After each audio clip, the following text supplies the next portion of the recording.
Iako zvanična statistika mjeri nešto ispod 40 stepeni, displeji na apotekama i benzinskim pumpama ovih dana u Podgorici pokazivale su nešto malo drugačije rezultate, čak 50 stepeni Celzijusovih. Trećeg kreće stabilizacija prvo u južnim, centralnim pa u sjevernim krajevima. Znači, narednih 7 dana očekuje nas svježe vrijeme, znači nema nikakvih 40 plus, nego temperature do 35-6 stepeni maksimalno. Na sjeveru će biti dosta svježije, čak temperature ispod 30 stepeni. Bilo da se oslanjamo na zvanične satelitske snimke meteoroloških stanica ili na Fajove prognoze, sigurno je da naredna sedmica donosi atmosferske promjene.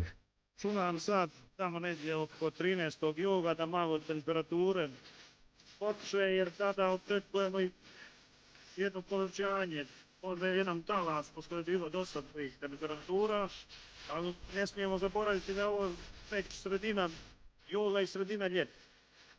Jer u moje krajeve se kaže kad dođe Sveti Ilija, vatrica sve milija i milija, tako da to što će doći trećina u julu, to nije ništa naročito u poređenju sa prethodnim godinama.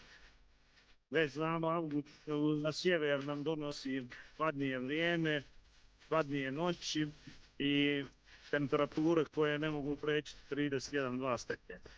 Iako se ovih dana borimo sa tropskim temperaturama i gotovo da ni ne pomišljamo na zimu, na Pavlovoj Facebook stranici osvanula je objava u kojoj najavljuje da nas već u septembru očekuje prvi snijeg. Očekuje nas na planinama.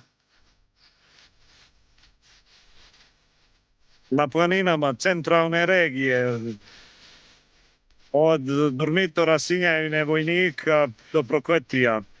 Crveni meteoalarm konačno ide na pauzu, stoga nam preostaje da pripremimo kišobrane, ali i da uživamo u prijatnim temperaturama.